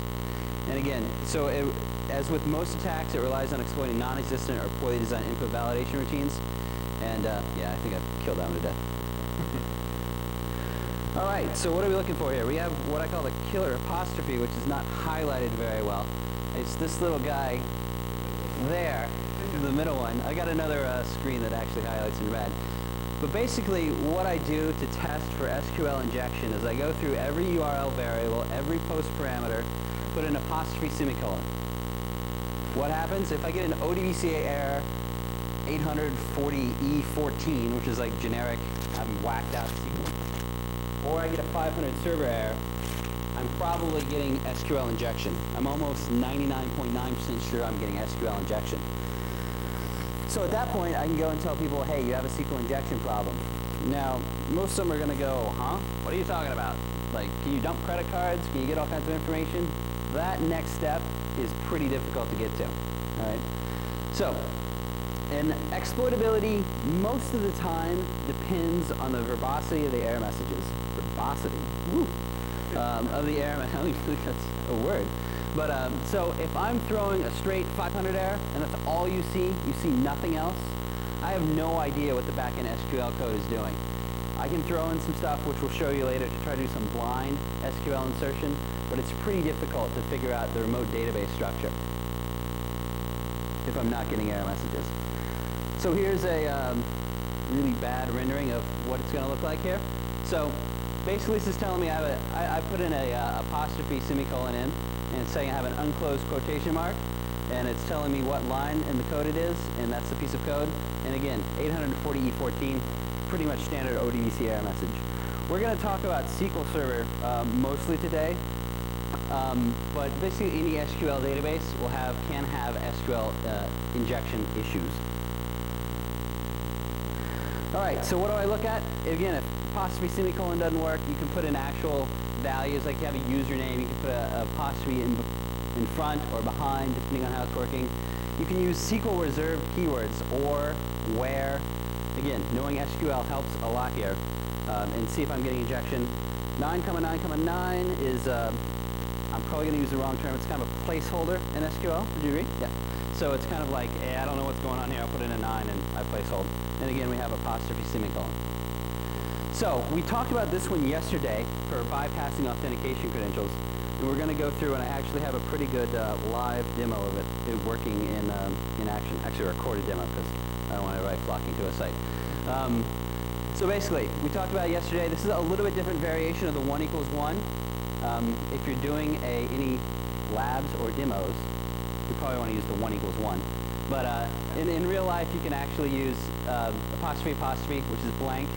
So what this is going to do is where blah or blank equals blank. Same as 1 equals 1, just kind of like how you want to do it. You can do 2 equals 2, 4 equals 4, whatever, as long as you're returning a true statement. So here we go. I stumbled across this last night, actually. Decided to record it so we can go over it. See, I got my or 1 equals 1. I'm putting the same thing down there. It's going to pop up, and hey, I'm Anthony. Anthony's probably the first guy listed in the database in alphabetical order. So now I can become Anthony in the application and do everything Anthony can do. And you see that edit your details link? I can see Anthony's phone number, Anthony's address, all kinds of exciting Anthony information. Yeah, change his password, probably order stuff. The site doesn't have ordering, but actually it does, but we'll not go into that. Expecting my bio to be delivered any minute now. So there's kind of two different kinds. We have direct versus quoted injection. Direct SQL injection can actually take place without the apostrophe. So when you're talking about throwing in SQL keywords like ors and wheres and selects, throw them right into my string and get SQL error messages back.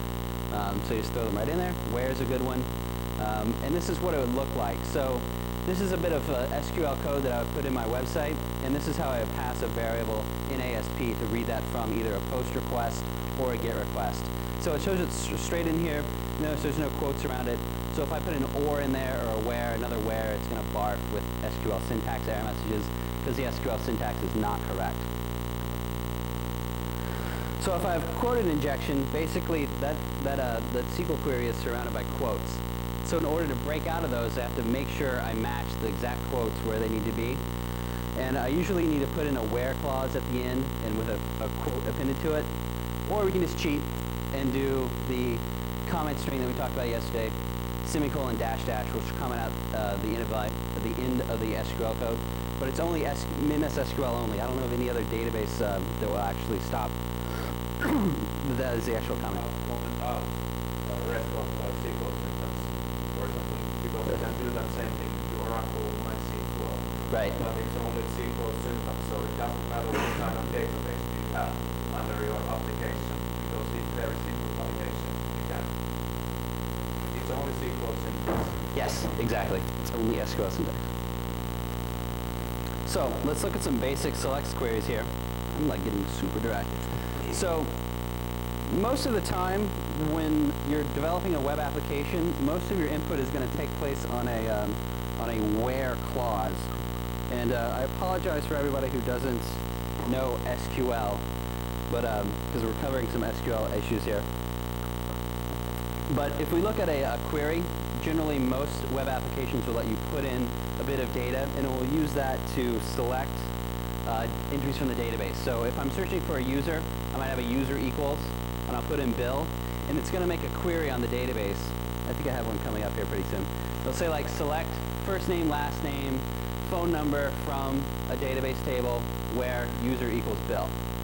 All right, so that's generally where we're going to be inserting our SQL code in web applications. So what we need to do is we need to use a union select or a union all select to bring all those bits of data together and display them out. So what a union select does is let me do multiple select queries on one line. So I can be selecting first name, last name, and phone number from one table and joining that together with database name, login name, and password from another table, if I know that table name. They'll all display on the screen for me in a nice big chunk. So here's a couple of union select examples. You looking for more tickets, dude? Okay. So again, here we have a SQL string. We saw some of these in some of the source code we looked at earlier in the day. Pretty simple, OS version and cost. That's what, those are the column names I'm selecting from the table named IT ACCT, which is probably like IT accounting table. And then where OS equals, and then that's basically a variable I'm taking in from either a post parameter or a get parameter. So what I want to do is I want to insert overly hyped fade in, and basically union all select from, now master.sysObject is a table in Microsoft SQL Server that contains all of the objects in a database, all your table names, all your store procedures, all that kind of stuff. So they have a column in there called name that has a text value name of all those objects in the table. So I'm going to try to bounce those together, and it becomes this, boom, boom, boom, using all select name from where. So this is not going to work because the numbers don't match, right? See, I'm selecting 3, and I'm trying to union select it with 1. It's not going to fly. I'm going to get another error message. So what I would do is I would append a comma 9 on the end of this, and assuming name match OS was both were text fields, versions and costs matched up with 9, I would get data. This is extremely frustrating to try to exploit. So what happens is I enter this, and the database engine looks for records where OS is blank, which there might be some or there might not. And assuming it doesn't find any, it will take the results of the subquery and dump them out to your screen. All right, let's see. So you also have, you can put parentheses in SQL statements, and basically this is a lot like we were talking about with JavaScript. It's all just getting your syntax correct for your SQL statement. Okay? You just need to make sure that you understand SQL and you can actually input to make the SQL query work. The big problem with this is you generally don't know the whole query because you're going in blind. It'll give you bits and pieces. You have to enumerate out what the query is doing, what it's doing, and how it's doing it. So again, this goes back to the verbosity of the error messages. Okay? So I can throw in this select from sysObjects where x type equals u. So again, I'm selecting the name field, which is a column, name column, from the sysObjects table where the type equals u. And type equals u is a user-defined table. So this is going to give me all the tables in the database that the user created, not system tables. So column names are stored in sys columns. So then if I want to see like all the columns in a particular table, I can select name from sys columns where ID and the name of the table that I got from one of this big list of tables up here. I'm ripping through this really fast, guys. Does anybody have any questions at this point? Yeah.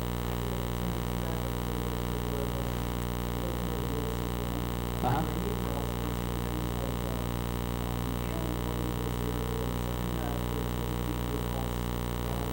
Yeah. You can always do true. You can if I know that you know, no one in the department of this is using Mac OS 10, I can put in any value that's not going to return anything from that table. So I can just type in SAGB y, right? Just random characters that I'm pretty sure are not going to be in that table to return data. That's all I'm going for there.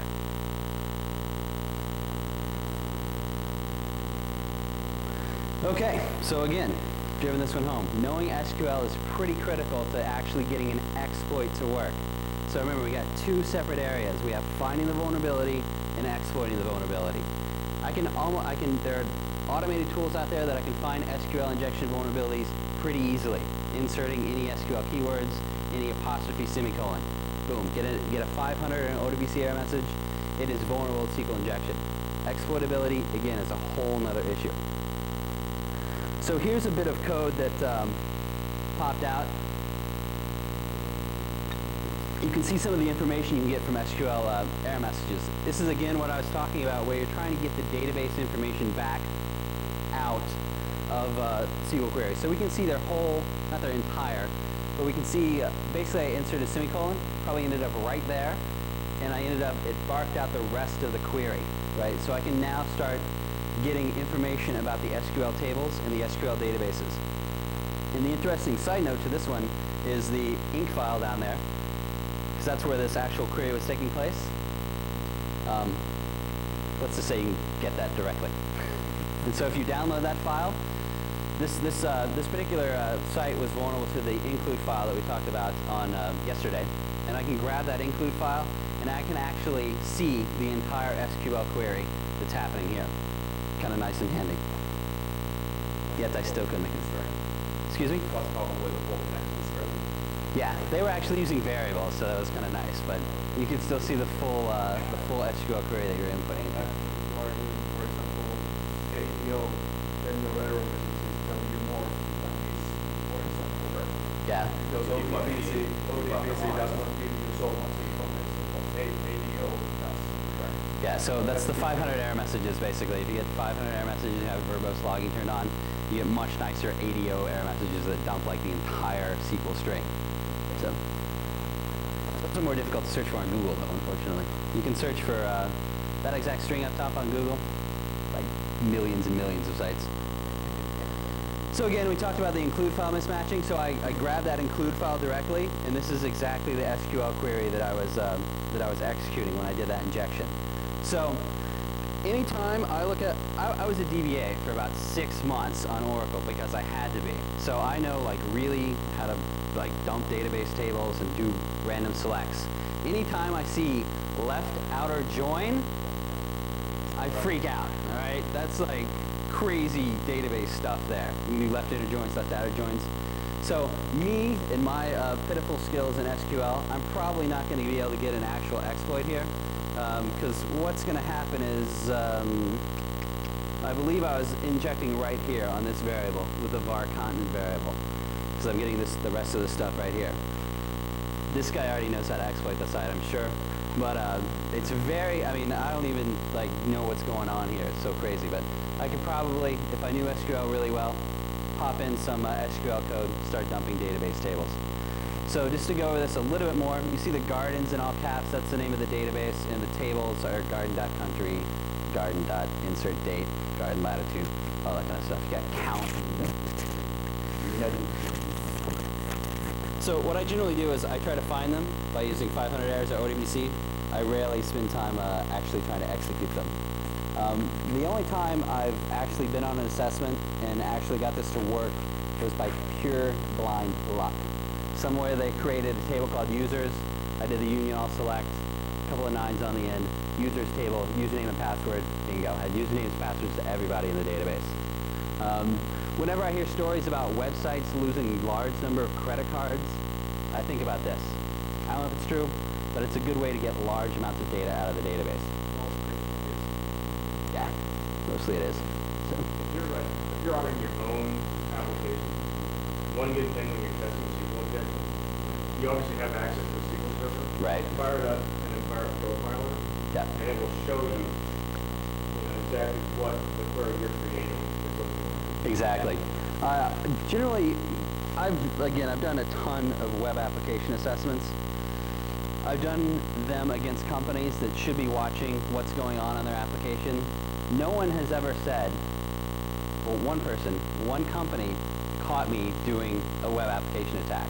Not that I was caught, I mean, I was supposed to be doing it, but you know how people get when you're doing I don't know if there are many consultants here, but anytime you're doing an external pen test of any kind, all their security guys get all excited because they want to catch you, right? So if you go in with a web application attack, of the 350 web application assessments I've done, one Canadian government entity caught me. And the reason they caught me or saw me is because they were watching their SQL error logs. They had SQL error logging con, and this guy's looking at like at 12 o'clock at night, like someone's trying to like execute these bizarre SQL queries against this database. And basically he proceeded to berate me because I didn't know what I was doing. I don't know what this guy's doing, but he obviously doesn't know what's going on, so yeah, they fixed it up pretty quickly. So again, we'll walk through a couple of other SQL syntax issues. We can insert data into tables, so I can create user accounts if I know the exact SQL structure. Yeah, pretty much that's it. Bill 305 there. So again, it can also lead to direct application compromise. If you're using a database flag to denote administrator accounts or something, I can update or insert into certain tables with certain values. Again, spending about, I don't know, 2 months inside of an SQL database doing nothing but SQL will actually help you tremendously in exploiting these. So we can also drop data. This is like punk rock kind of PW thing to do. You can just drop table name, completely remove the table from the database. Right? Drop database DB name will drop the entire database from the server. So I can pretty rapidly delete mass quantities of data. Now, XP command shell is rather interesting. It's a stored procedure in Microsoft SQL Server. And generally speaking, unless you've really done something bad, only the SA, System Administrator account, should be able to execute the XP command shell stored procedure. Unfortunately, many web developers use SA. I mean, they don't know what contributions that their application exactly. SQL Server, so they, oh, we'll just take it. Exactly. I guess it's not necessarily the only Right. system administrator in that. Yeah. There's a lot of Yep. Well, the one that killed me with the Slammer worm, and I've run into this doing network assessments, is the amount of MSDE, developer agent database, standalone databases that get deployed. Visio network, prime culprit there. So let's just take a look at how you'd execute this. There's an exec statement in SQL, and I can use that syntax, run command.exe, ping, and ping an IP address. So when I was talking about doing blind SQL injection, this is a good way to tell if you're getting your syntax correctly. If you can input execute commands, run a sniffer on this box, see if I'm getting ping requests from a server I don't know about, I know that I'm actually executing XP command shell with the ping command, and I'm getting it to do stuff. What's that? It's a good way to find the server too. Yeah, exactly. It's a good way to find the service. Yeah. Yeah, master.dbo, you can also do master dot before. That is basically the master SQL. It holds information about the server, it stores standard store procedures, all that kind of stuff. It's just an SQL server. I have never seen any, I don't think you can mess with the master tables in SQL server. And you can drop, I mean, I could drop the XP command shell store procedure, but some other stuff is probably going to break at some point. Because there's internal SQL server processes that use a lot of these store procedures. Yeah, you can remove that command shell, so there's lots of other store procedures that get a little weak. Actually, you don't need SA privilege to run. Yeah? No, you don't. But you need, if you take that out, then there is that SP extended proc. Right. With that you can put it back, but if you want to run that, then you must need SA. Right. Like I said, it gets very complicated. So again, I can do crazy things like actually execute CSTV commands, get netcat from my box, and then execute netcat on my machine and get the box, the database server to come connect to me over port 80, which is probably not filtered on the outbound, and now I have command line access to the database. If I met anybody that can do that, I'd be good. But that's technically correct. So, not exploitable. Most of the time, if you're feeding data directly into a stored procedure, it's going to be extremely tough, if not impossible, to execute SQL injection. It raises the bar tremendously above what it already is.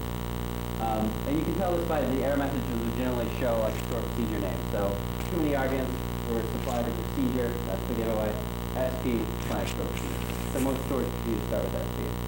So other times you're trapped way down in the nested query. Like we saw before, that gigantic query SQL block, like that's going to take people forever to figure out how to actually do insertion there.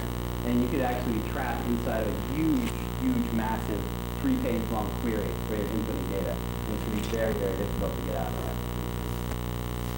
So again, master.sys all the objects in the database, tables, store procedures, etc. Master sys logins, all logins to the database, they're encrypted, so there's a couple of tools you can crack them with. And I put, so SQL injection can be very, very difficult to master, as I hopefully have ingrained in you here. So for assessment purposes, 9 times out of 10, any ODBCR message, 500 server message, AODB messages are going to be enough. Again, if you're doing it locally, look at the SQL server, turn on logs, and see what's getting through there. There's some white papers in the white papers directory. Guys like Kevin Spiet, who wrote a good one. A couple other guys at Asset wrote good papers. where I learned almost all my information about SQL injection. I didn't cook this stuff up. And they have lots and lots of good information about many different types of injections. So we ripped through a very, very difficult topic. And the reason I ripped through it quickly is probably because it takes a lot of time to actually execute these injections. But does anybody have any questions that I can hopefully answer? Yeah. Not really. No. That's again. It's very. It gets kind of sketchy. Because again, the first guy that exploits it is probably going to do something wiki and drop the tables and format the C drive or something. The first guy in is the only guy. Yeah, exactly. Like one person gets it, then you got to restore the machine.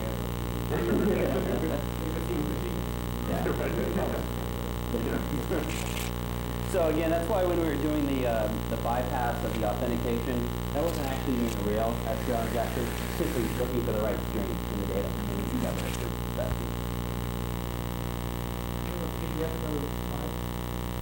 yeah. We're going to like redo all PDFs while you guys are working on the ladder, because we've got them without the little highlight things, so you can read them in PDF, which is a great, good thing. Yeah. All right. So let's take a 5-minute break here, and we'll get into bypassing poorly designed filters. Oh, okay.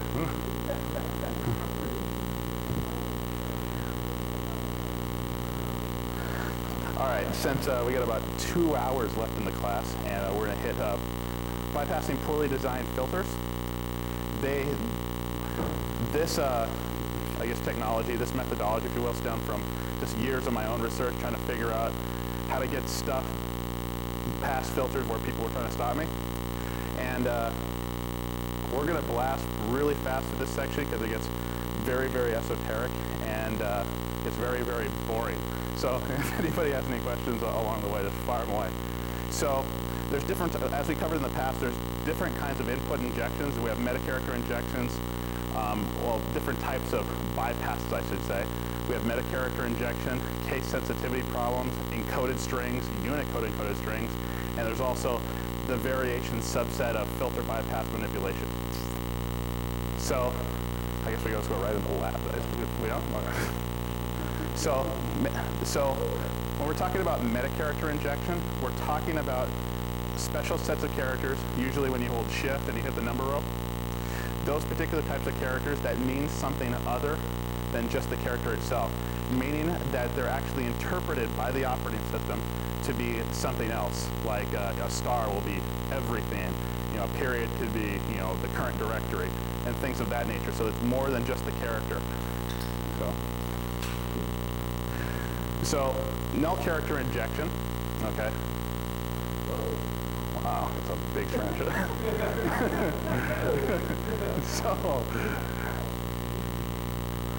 So we've seen the directory traversal issue, where we want to do a directory traversal. We know this file is pulling from wherever we tell it to. We can go // etc password. And the problem, let's say, with this web application is it's used to getting a template name appending on the system side at the .html to the file and pulling that template up, okay? If they're not doing proper sanity checking on the data, %00, which is a null character when it's decoded, so when it actually enters into the system, it'll be URL decoded and act as a null, okay? In C, strings will end with a null byte indicating the end of a particular string of text. So what happens here is, whether this is Perl, ASP or what have you, the file, the variable will read an etc password, suck in %00 null, and stop right there, and it will cut off the appending .html if that's what it's trying to do. So if you're getting a template not found or something like that, go for the null inject, strip off the rest. Actually, just switch one side back. This also works. This is what? It's like spooky, man. So this null character can also be applied up front. So you might be able to get a listing of like the current directory. So it'll try to pull in some file or dump it. So null characters are a great little technique to know about. Yeah, most of the time I see null character injection is actually with Java server pages. They seem to have a big problem with null character injection. So I got a quick and dirty null character injection lab. Should probably only take you a minute, but see if I can go there.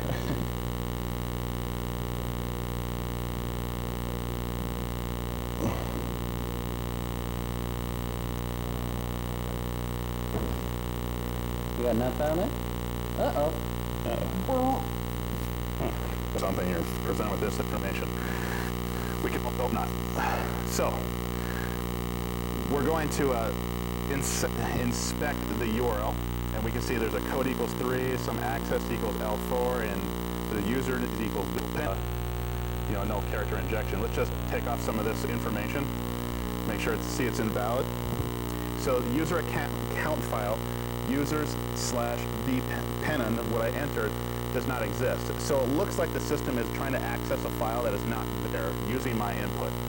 So it looks like it's appending my input to the user slash the variable on the server side.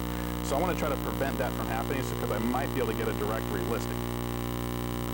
So we're going to put in. You can? No way. We can only hope. Okay, so let's put a null character in there. And we get a name dump of what's in the directory, okay?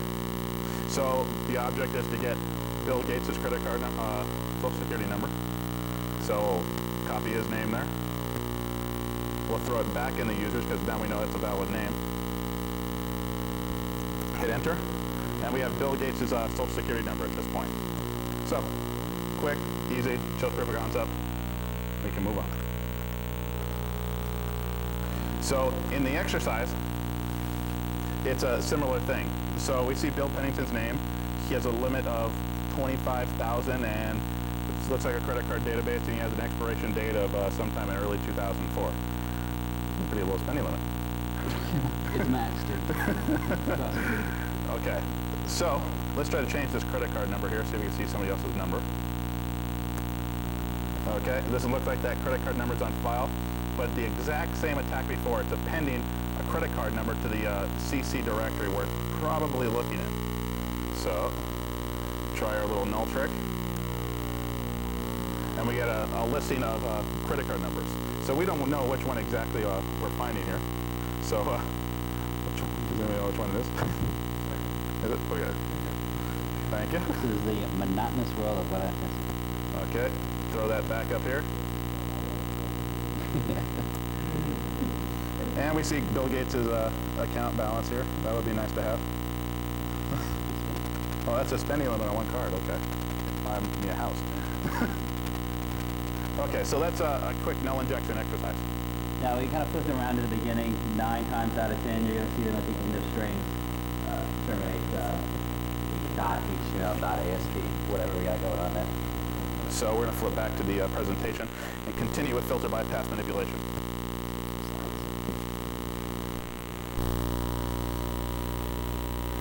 So as we explained before, filter bypassing comes in real handy if you know the techniques to just bypass whatever filters on people that are trying to stop you from doing your bad stuff. So cross-site scripting filter bypass. So these are generally only applied to systems that allow HTML. If they don't allow HTML in the system by the HTML entity filter, filter bypass manipulations won't work. So in the wild, we see in webmail systems and HTML in message board systems, the filters will try to separate JavaScript or dangerous scripting languages from HTML. The job of filter bypass manipulation is to get JavaScript into the system no matter what their HTML allow lists say.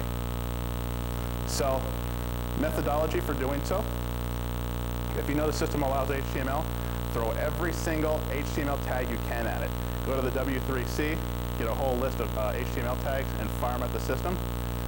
Look at the output that came out back out of the system. See what it's doing to what tags it's removing, changing, altering, and everything. It gives you a good baseline of how the app works. So if you compare this, if you send out a bunch of HTML tags and they echo back, and remember the dangerous HTML list? If any one of those tags echoes back, that's one of those dangerous tags, there's your problem right there. So while you're sending HTML tags, send in the attributes as well. See what they do to them on the other side. So here's where it gets really, really tricky, get boring, get interesting, get esoteric. So JavaScript can actually execute within a browser in many, many different ways. Here's one in particular. So let's say the administrators got smart on a particular system. You know, this is the progression of cross-site scripting. They took away your script tag, so you can't cross-site script using script tag any longer. Now what do you do? Well, the good guys over at Netscape, when they were developing Netscape, put in a JavaScript debugger. And you can actually do an image source JavaScript colon and a JavaScript expression, and you can cross-site script that way. So that's a quick technique if they're not allowing script tags. So again, the filter writers got wise to that and said, okay, no more JavaScript colon, we're going to strip that and change it, okay? Found out from the good old Netscape engineers, well, LiveScript and Mocha work just as good, okay? Just like JavaScript colon, okay? So they got wise to that, and they took out JavaScript, Mocha, and LiveScript, okay? That wasn't the only case. So now we're able to put in white space HTML entities in between the JavaScript string. So they're going to pattern match for JavaScript colon, no problem. We'll just put in an HTML entity, fulls their filters, we'll still execute JavaScript. So now they have to get wise and filter the HTML entity portion of that particular string and all these different kinds of white space characters. So as we'll see, if you're trying to strip JavaScript from HTML, very, very difficult, if not impossible. So go back to the previous one real quick. So that was decimal HTML entities, you know, using decimal characters to make white space. To the next one. This is a one-step progression. So the filter writers, you know, this is both like progression of Hotmail, Yahoo Mail, and other mail systems. So then we stumbled across that you can do HTML entities using hex. Okay, just got to put an X and your hex equivalent, bypass the filters once again, you're in. So they got wise to the 2-digit ones, and so we started stacking zeros, okay? That'll get by the filters as well. More and more different implementations on the same thing. So we'll leave the debugger ones alone for a second, and we'll stumble back over into the converting style sheet HTML into JavaScript. So we have the style tag, but according to the HTML spec, you can change the type of a style script, of a style tag, to text dash JavaScript. Sorry, I speak too fast. And we can put JavaScript statements inside a style tag. So that's why style tags are dangerous. So the filter writers got wise, and in the previous one went, okay, no more text slash JavaScript in the type, and we'll be safe. Not so. We have another file type, application slash x-JavaScript. We'll also execute JavaScript as well. So you have to filter that one out as well. So once more, we found out that that was the only type. You can use text slash cross-site scripting, import more JavaScript. What's that? Cascading style sheet, my friend. Oh. What are you going to do? So you can put it to text slash cascading style sheets, import a URL with a JavaScript debugger, you're executed. Okay, just like, forget it, I'll just do like text slash cross-site scripting. So again, you can, using cascading style sheets, you can import a URL from an off domain, and that text goes right into the web page. So if test.com has JavaScript in it, it'll get imported into the style sheet and loaded there. Once again, cross-site scripting. See, you see how hard this stuff is, like to filter out? It's like incredibly hard. So, pulling in cascading style sheets, using sources, using that syntax, text slash JavaScript, source in more JavaScript, you're good to go. Thank you very much. Yep. Now, here's where it got even crazier, okay? This right here is making HTML cascading style sheets, executing DB script to execute JavaScript. Okay. So this is not the only particular syntax that this will work, left expression. That's why it's good just to go, no more styles, no more style attributes, everything between there is bad, and get rid of it. Don't even deal with it. So we also have layers, other things that will import remote data into the hosting web page. Layers will do the same thing, iLayer, iframe, you know, that's why they're all on the bad list. So here's my most feared one, because I don't know what other ones are still in the browsers. There's this particular one, I can only call it and curly, because I talked to some of the Netscape engineers on why this actually executes JavaScript in Netscape, and no one had a good answer. No one knew. So I don't know, you know, how this came about, but if you do ampersand, curly brace, JavaScript expression, this exact syntax, and load it into Netscape, cross-site scripting. So you got the 4 guys that still use Netscape browsers. So, what's that? No. @sign? I haven't seen @sign yet. So I know we blasted right through that. It gets very boring if you don't do that. Actually, my job was to test those filters, so I'm like loading crazy HTML all the time, making sure stuff doesn't beat the filters. So, if you go to this URL, one second. Not ready, my friend? Everybody's going to beat me to it.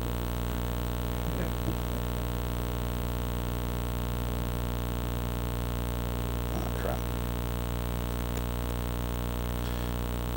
Okay, this, we have hopefully a fun part of the class where we have a 10-step ladder. It's designed to be easy yet challenging, complicated yet easy. Don't think too hard about the problems.